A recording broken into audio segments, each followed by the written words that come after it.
Up the hill of beans. Oh, it's cold, man. Baltic, Badger, freezing. Wind's coming in. Yeah, you don't care about any of this. This is my favourite place, and I've just walked to the end for the third time this year. I came up last Saturday, Sunday. Today's Saturday, I'm up again. I think tomorrow's going to be grim, so I might not get up tomorrow, but I'm in training for the mountain festival in May because I booked a trip up Keith-na-Hoy, which is the only hill, let's call it a mountain. It's the only mountain in Arran's northern range that I've never been up. So I'm quite excited for that, but my hill fitness is in the toilet. So I need to start getting up here every day, and it's reminded me just what a spectacular place it is. And I'm aware of the fact that I haven't been putting out many videos on this channel, so I thought since I'm up here where my thoughts and creative juices flow at their best, I thought I would just point the camera at my coupon, see what comes out. So first of all, I'd like to say a big thank you to, I think it's Joanne or Joanna, for a really kind comment you posted about my 3 bends video, which it meant the world to me, so thank you so much for that. That actually inspired me to watch the video again, and it was actually pretty good. And it was round about, well, it was actually April when I started filming that, and that was the first year that I did the mountain festival, April 21. I did it again in 22, and it was fantastic. I love it.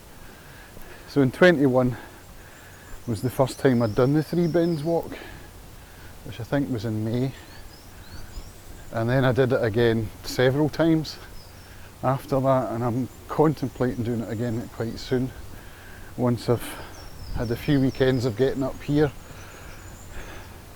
I think I did the saddle that year as well as a training exercise up to the top of the saddle up Glen Rosa, which was another spectacular walk. I just love Arran so much for the hills.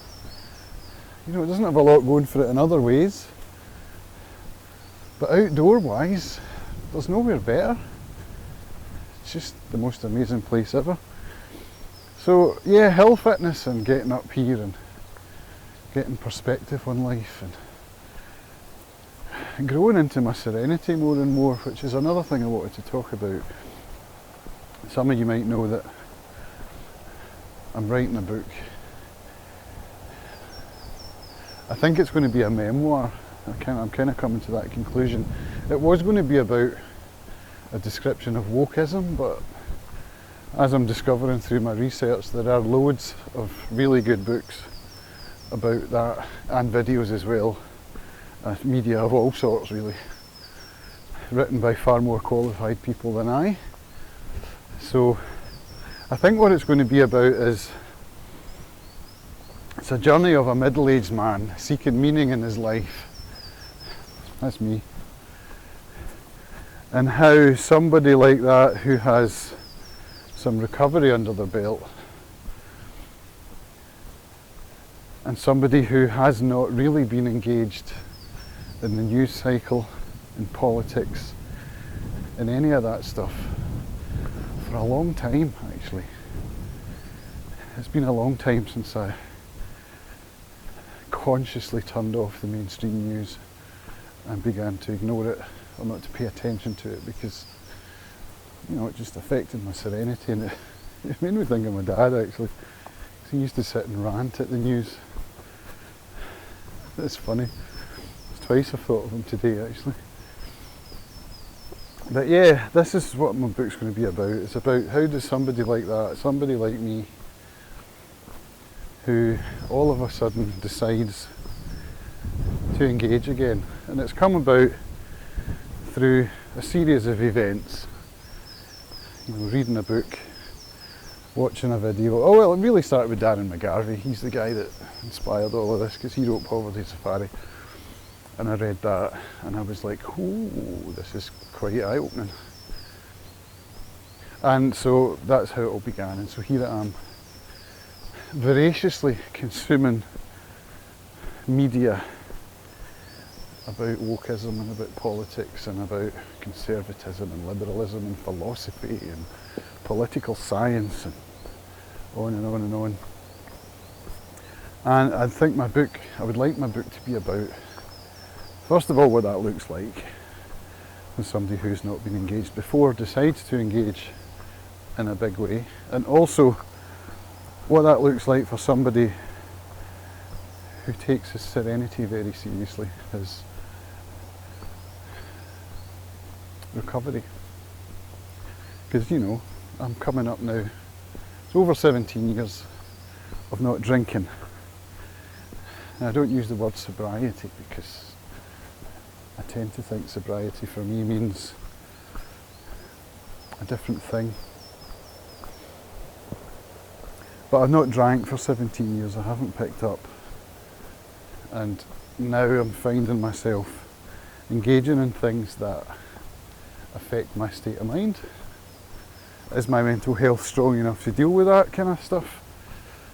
I'd like to think it is. I'm not saying that it is, I'd like to think that it is.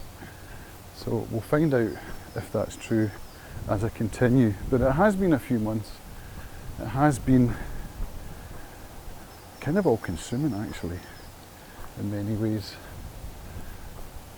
And so I'm enjoying the process, I'm enjoying learning. I've always enjoyed learning, but this time it feels a bit more academic than vocational. You know, vocationally I'm talking about learning how to mix and master an album, for example. Whereas this is more philosophical and, you know, it delves into meaning of life and who am I and what's my identity and all of that. What do I have to give the world? Why am I even here? Why do I matter? All that stuff that someone in their 50s quite often begins thinking about, you know. So we'll see how it goes. If you want to support me in this and follow the process, you can do that. I'm putting out a newsletter on my camscampbell.com URL where I'm documenting the process, which at the moment is really just making a list of the things that I'm watching and reading and trying to summarise them in an effort to create blocks of text and synthesise ideas that can then go into the book. So that's why I'm doing that, because I found that without doing that, consuming all these videos and books and not doing anything with them means that A, I'm not creating anything, and B, when I come to the creation part, I'm going to have made my mind up about some things, I guess, and I'll probably forget what the process looked like, so I want to document the process. So that's what I'm doing. Anyway, my arm's getting tired holding this camera out, so I'm going to sign off. Speak to you later. Bye.